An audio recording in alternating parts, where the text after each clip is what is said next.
समीर अकेला अपने कमरे में बैठा था। रात का सन्नाटा उसके चारों ओर फैला हुआ था। दीवार पर लगी घड़ी की टिक टिक के अलावा कुछ भी सुनाई नहीं दे रहा था। तभी अचानक दरवाजे पर दस्तक हुई। समीर ने सोचा शायद यह उसकी कल्पना थी, लेकिन दस्तक फिर से सुनाई दी। उसने धीरे से उठकर दरवाजे की ओर कदम बढ़ाए। उसकी धड़कनें तेज हो गईं, जैसे कोई अनजान खतरा उसके करीब आ रहा हो।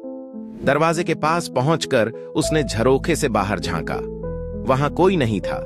उसने सोचा शायद हवा का झोंका होगा, लेकिन जैसे ही उसने दरवाजा बंद करने की कोशिश की, दस्तक फिर से सुनाई दी। इस बार दस्तक की आवाज और भी स्पष्ट थी, जैसे कोई उसे बुला रहा हो। समीर ने झरोखे से बाहर झांकने की हिम्मत की। बाहर कुछ भी नहीं था, सिर्फ अंधेरा और सन्नाटा। उसने दरवाजा खोलने की हिम्मत की, लेकिन जैसे ही उसने दरवाजा खोला, एक ठंडी हवा का झोंका उसके चेहरे पर पड़ा और वह पीछे की ओर गिर पड़ा। जब उसने खुद को संभाला तो उसने देखा कि उसके कमरे की दीवार पर एक परछाई थी। वह परछाई उसके जैसी ही दिख रही थी, लेकिन उसका चेहरा अस्पष्ट था, जैसे कोई उसे घूर रहा हो।